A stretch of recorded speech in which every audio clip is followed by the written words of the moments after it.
M के story box present करती है। प्रेम का दूसरा नाम।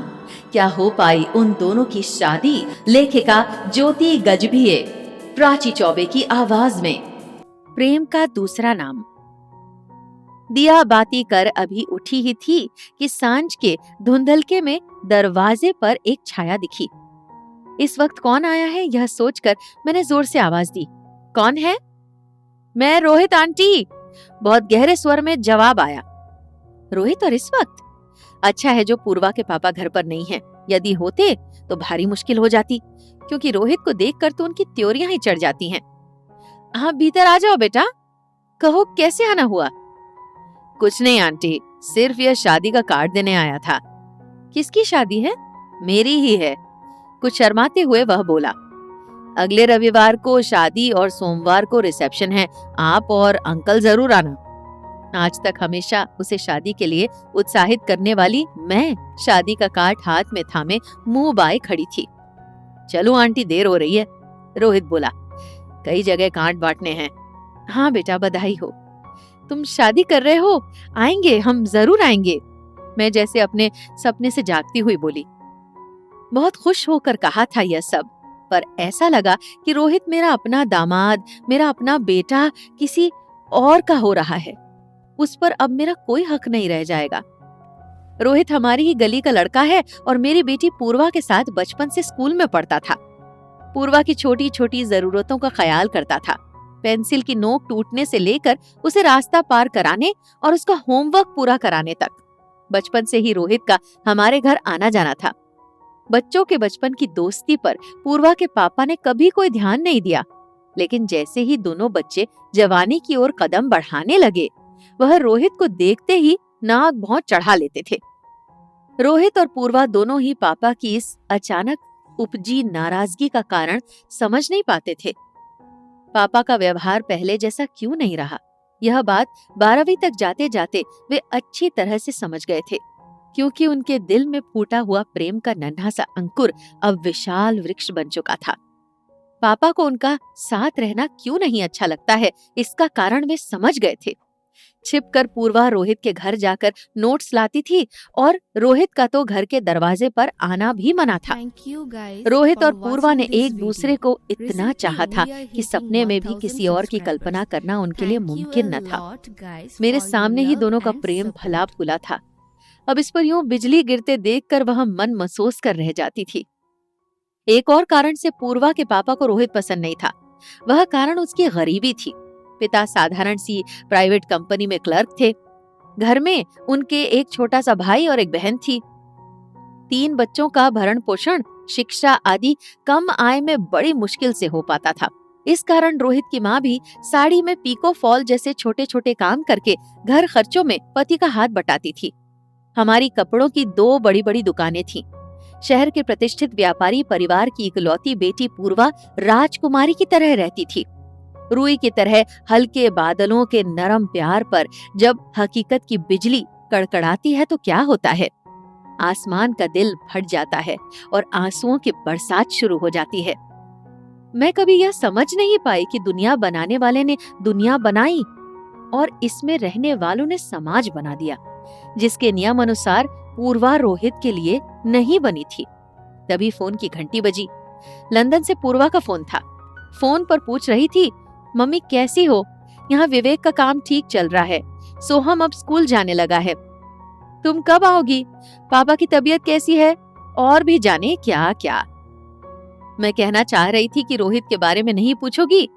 उसकी शादी है। बचपन की दोस्ती क्या कांच के खिलौने से भी कच्ची थी, जो पल में झंझना कर टूट गई?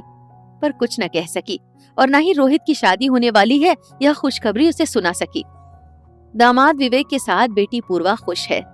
मुझे खुश होना चाहिए, पर रोहित की आंखों में जब भी गीलापन देखती थी खुश नहीं हो पाती थी। विवेक लंदन की एक बड़ी फर्म में इंजीनियर है। अच्छी कदकाठी, गोरा रंग, उच्च कुल के साथ साथ उच्च शिक्षित। क्या नहीं है उसके पास? पहले पूर्वा जिद पर अड़ी थी कि शादी करेगी तो रोहित से, वरना कुंवारी ही रह जाएगी। पर दुनिया की ऊंच नीच की जानकार पूर्वा के पापा ने खुद की बहन के घर बेटी को ले जाकर उसको कुछ ऐसी पट्टी पढ़ाई कि वह सोचने को मजबूर हुई कि रोहित के छोटे से घर में रहने से बेहतर है विवेक के साथ लंदन में ऐशो आराम से रहना। बुआ के घर से वापस आकर जब पूर्वा ने शर्माते हुए मुझसे कहा कि मुझे विवेक पसंद है, तो मेरा दिल धक कर रह गया था। मैं अपना दिल पत्थर का करना चाहूं तो भी नहीं कर पाती, और यह लड़की, मेरी अपनी लड़की, सब कुछ भूल गई। लेकिन यह मेरी भूल थी। लंदन में सब कुछ होते हुए भी वह रोहित के बेतहाशा प्यार को अभी भी भूल नहीं पाई थी। पूर्वा के पापा आ गए थे, बोले, क्या हुआ आज बड़ी अनमनी? कुछ नहीं। उनके हाथ से बैग लेते हुए मैं बोली, पूर्वा की याद आ रही है तो फोन कर लो। अभी थोड़ी देर पहले ही तो उसका फोन आया था, आपको याद कर रही थी। हाँ, सोचता हूँ अगले महीने तक हम लंदन जाकर पूर्वा से मिलाते हैं। और यह किसकी शादी का कार्ड रखा है? रोहित की। चलो अच्छा हुआ जो वह शादी कर रहा है। हाँ, लड़की कौन है? फैजाबाद की किसी मिडिल क्लास परिवार की लगती है। अच्छा है, जितनी चादर हो उतनी ही पांव पसारने चाहिए। मैं रसोई में जाकर उनके लिए थाली लगाने लगी। वह जाने क्या क्या बोल रहे थे। मेरा ध्यान रोहित की ओर गया, जिसे मैं बेटे से बढ़कर मानती हूँ। उसके खिलाफ एक शब्द भी नहीं सुन सकती। पूर्वा के विवाह वाले दिन वह कैसे सुन्न खड़ा था, मैंने देखा था और देखकर आंखें भर आई थीं। कुछ और तो न कर सकी, बस पीठ पर हाथ फेरकर मैंने मूक दिलासा दिया था उसे। उसका यह उदास रूप देखकर हाथ में रखी द्वाराचार के लिए सजी थाली मानो भारी हो गई थी। पैर दरवाजे की ओर उठ नहीं रहे थे। मैं पूर्वा की माँ हूँ। बेटी की शादी पर मुझे बहुत खुश होना चाहिए था, पर भीतर से ऐसा लग रहा था कि जो कुछ हो रहा है गलत हो रहा है। शादी के लिए जिस पूर्वा को जोर जबरदस्ती से तैयार किया था, वह जयमाला से पहले फूट फूट कर रो पड़ी थी। तब मैंने उसे कलेजे से लगा लिया था। विदाई के समय पीछे मुड़ मुड़कर पूर्वा की आंखें किसे ढूंढ रही थी, वह भी मुझे मालूम था। उस समय दिल से आवाजें आ रही थी, पूर्वा, रूप रंग और दौलत ही सब कुछ नहीं होते। इस प्यार के सागर को ठुकराएगी तो उम्र भर प्यासी रह जाएगी। पता नहीं ये आवाजें उस तक पहुंची कि नहीं, पर उसके जाने के बाद मानो सारा घर आंगन चीख चीख कर कह रहा था, मन के रिश्ते कोई और होते हैं जो किसी को दिखाए नहीं जाते, और निभाने के रिश्ते कोई और होते हैं जो सिर्फ निभाए जाते हैं। तब से जब भी रोहित को देखती हूँ दिल फट जाता है। पूर्वा की शादी को अब पूरे 7 बरस हो गए हैं, और रोहित इन 7 वर्षों तक उसकी याद में तिल तिल जलने के बाद अब ब्याह कर रहा है। कितने दिनों से उसे समझा रही थी कि अब नौकरी लग गई है, बेटा तू भी शादी कर ले, तो वह हंसकर टाल जाता था। पिता के रिटायर होने पर उनकी जगह ही उसे काम मिला था, और घर में बच्चों को ट्यूशन पढ़ाता है। उससे अच्छी खासी कमाई हो जाती है। 2 साल हुए उसने छोटी बहन की अच्छे घर में शादी कर दी है, और भाई को इंजीनियरिंग करवा रहा है। माँ का काम उसने छुड़वा दिया है, और मुझे लगता है कि माँ को आराम मिले इसके लिए ही उसने शादी की सोची है।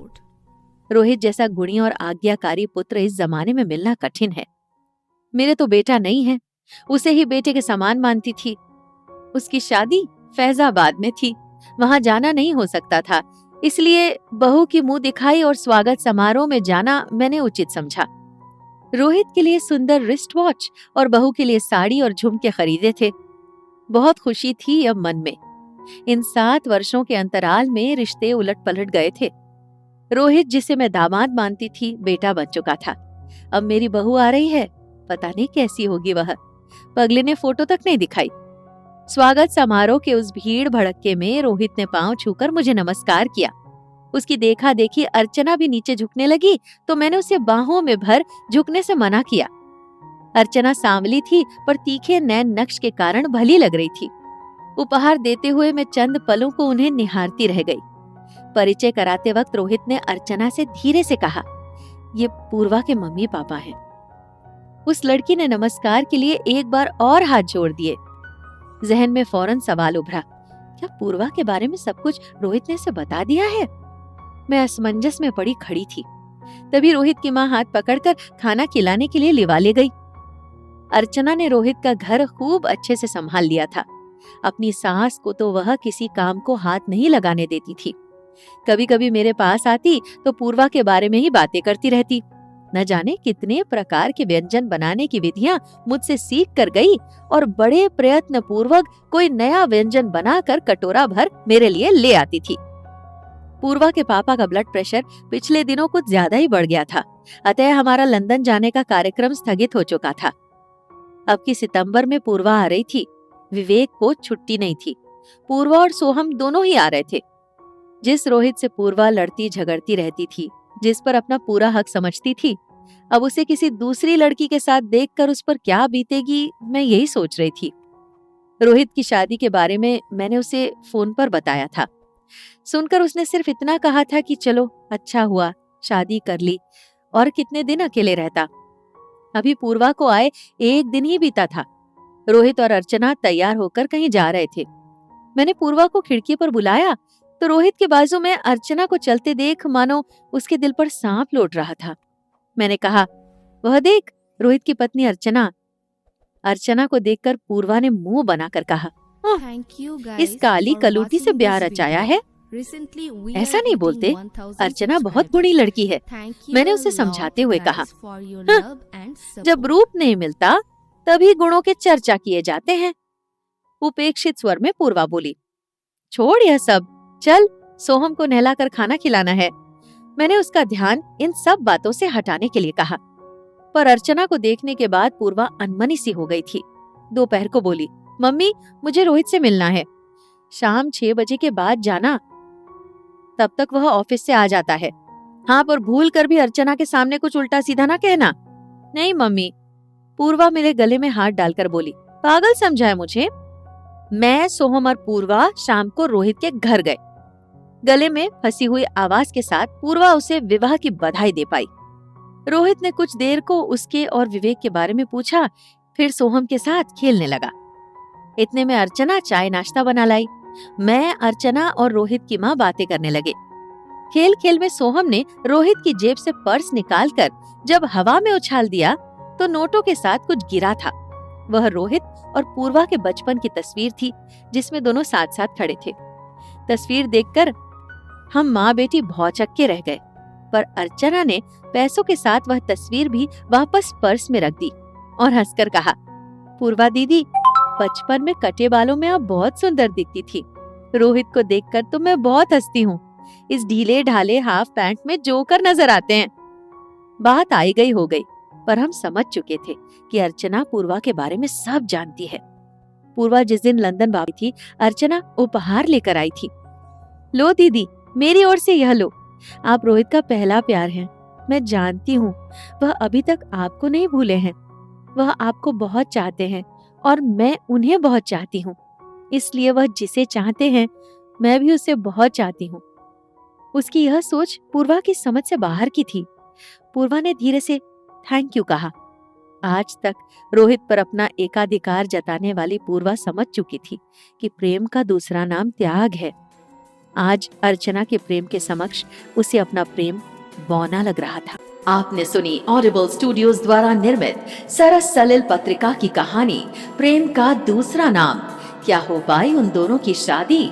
लेखिका ज्योति गजभिये, प्राची चौबे की आवाज में।